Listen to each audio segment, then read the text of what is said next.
নেই দীপু? হ্যাঁ, কাকে খুঁজছো মেজ বৌদি? মেজদাকে? না না, মেজদা কেন? ওই যে ওই মেয়েটা, কি যেন নাম, কি নাম যেন? নাম নাম নাম এরে, আমিও তো জিজ্ঞেস করিনি। তুমি ওর নাম জানো না? তোমরা যে কি করো না, তুমি তুমি ওকে ডাকো, আমি জিজ্ঞেস করে নিচ্ছি, নিজে ডাকো। ও তো এখন নেই মেজ বৌদি, ও বাড়ি গেছে বুঝলে। কিন্তু ও বলেছে তুমি ঘুম থেকে উঠলেই তোমাকে যেন খাইয়ে দেওয়া হয়, ঠিক আছে? আমি তোমার খাবারটা আনতে বলি। হ্যাঁ মামি, মামি মেজ বৌদির খাবারটা নিয়ে এসো।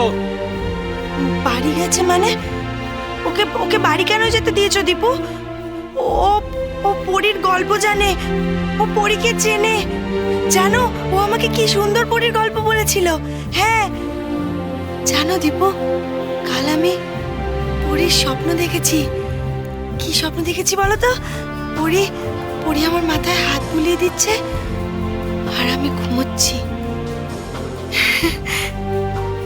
ওর কাছে আমি আবার গল্প শুনবো, তাহলে আমি আবার পরীকে স্বপ্ন দেখতে পাবো। ওকে ডাকো না দীপু, ওকে ডাকো না, আমি ওর কাছে আবার গল্প শুনবো। ওকে ডাকো না, ডাকো না দীপু, ডাকো না দীপু। কাকে ডাকবে? হ্যাঁ, ঝিলিককে?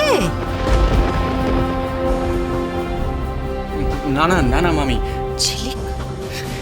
ঝিলিককে কেন ডাকবে? ওই তো মেজ বৌদি, ওই ওই মেয়েটার কথা বলছে। ওই মেয়েটা, বুঝতে পেরেছো তো? ও ও আচ্ছা, ওই ওই মেয়েটা। তাই না? হ্যাঁ, ওই মেয়েটা। হ্যাঁ হ্যাঁ, ওই মেয়েটা। ওই ওই মেয়েটাকে ডাকো না, আমি ওর কাছে পরীর গল্প শুনবো। ডাকো না ওকে। ওই মেয়েটা বাড়ি কেন গেছে? ওকে ডাকো না, ডাকো না ওকে। আচ্ছা আচ্ছা আচ্ছা, ঠিক আছে। আমি ওকে বলে দিচ্ছি ও যেন কাল সকালবেলাই তোমার কাছে চলে আসে, ঠিক আছে? এখন তুমি খেয়ে ঘুমিয়ে নাও প্লিজ। না, কাল সকালে মানে কি? আমি কাল সকাল, আমি আমি ওর গল্প না শুনে ঘুমোতে পারবো না। আমার ওর গল্প শুনতে হবে, পরীর গল্প বলবে, তারপর আমি আচ্ছা ঘুমাবো। আচ্ছা, ঠিক আছে। ও না হলে আমি খাবো না, ঘুমাবো না, কিছু আচ্ছা, করবো না। আচ্ছা, ওকে আচ্ছা। ডাকো, ওকে ডাকো না আমি দীপু। আমি আমি আমি এক্ষুনি ডাকছি, আমি ওকে ফোন করে ডাকছি, ঠিক আছে? ফোন করে ডাকছি, ফোন করে ডাকছি। তুমি শান্ত হ্যাঁ, হও। ডাক তো। আমি এক্ষুনি ডাকছি। হ্যাঁ, ডাক।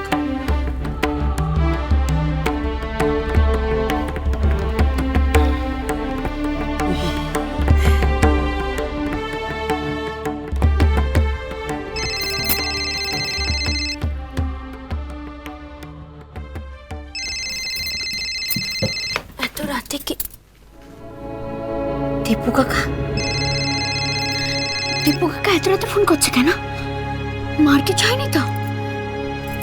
হ্যালো হ্যালো, মেজ বৌদি তোর সঙ্গে কথা বলতে চাইছে। দীপু কাকা, মা ঘুম থেকে উঠে পড়েছে? হ্যাঁ হ্যাঁ, উঠেছে। দাও না দীপু আমাকে, আমি বলছি ওকে, দাও দাও। মার শরীর এখন কেমন আছে দীপু কাকা? আমি জানি, আগের থেকে অনেকটাই ভালো। দাও না দীপু, আমি বলছি তো। হ্যাঁ, আরে এই তো দেখ না, কিছুতেই খেতে চাইছে না, কি বায়নাটাই না করছে। তুমি ফোনটা মাকে দাও। দাও দাও না, দাও। দাঁড়া দাঁড়া, ও যদি ফোনটা দেয় তুমি খাবে তো? হ্যাঁ হ্যাঁ, খাবো খাবো। খাবে তো? হ্যাঁ খাবো, দাও বাহ, দাও দাও দাও। লক্ষ্মী মেয়ে, দে দে, ফোন দে, ফোন দে, হ্যাঁ, ফোন দে। হ্যালো, তুমি যে আমাকে এখানে একা একা রেখে চলে গেলে বড়, কি করব বলো? এখানে যে আমার মা আছে, তাকে আমায় দেখতে হবে না? তোমার মা? না না, ঠিকই তো, মাকে তো দেখতেই হবে। শোনো, তুমি না তোমার মাকে কখনো দুঃখ দিও না, হ্যাঁ? কখনো কষ্ট দিও না। কিন্তু কিন্তু আমি এখানে একা একা কি করব? তুমি না এলে আমাকে কে গল্প বলবে? তুমি কখন আসবে বলো না। গল্প? তুমি গল্প শুনবে? হ্যাঁ, শুনবো তো।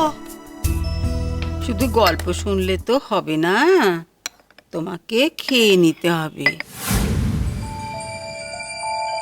আচ্ছা বেশ, তুমি তাহলে খেতে খেতে গল্প শুনবে, কেমন? হ্যাঁ হ্যাঁ, আমি খেতে খেতে গল্প শুনছি। দাও দাও। এই তো লক্ষ্মী, দেখি আরেকবার আরেকবার। আ, আ, আ।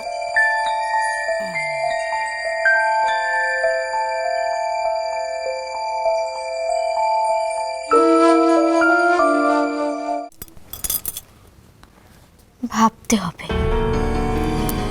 নতুন করে ভাবতে হবে, গল্পটা নতুন করে লিখতে হবে। কিন্তু কাকে দিয়ে লেখাবো?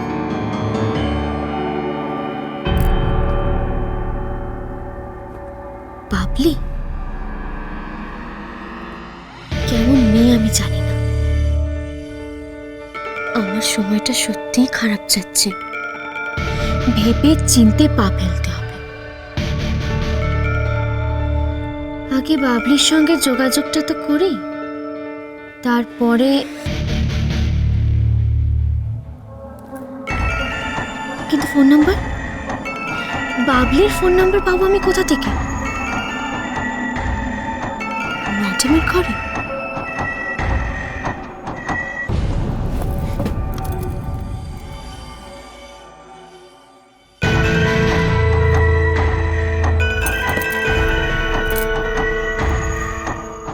ম্যাডাম নিশ্চয়ই এখন নিজের ঘরে শুয়ে পড়েছে, চিলিকো নিশ্চয়ই এখন নিজের ঘরে আছে।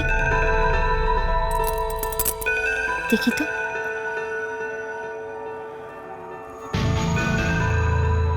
একটা টর্চ।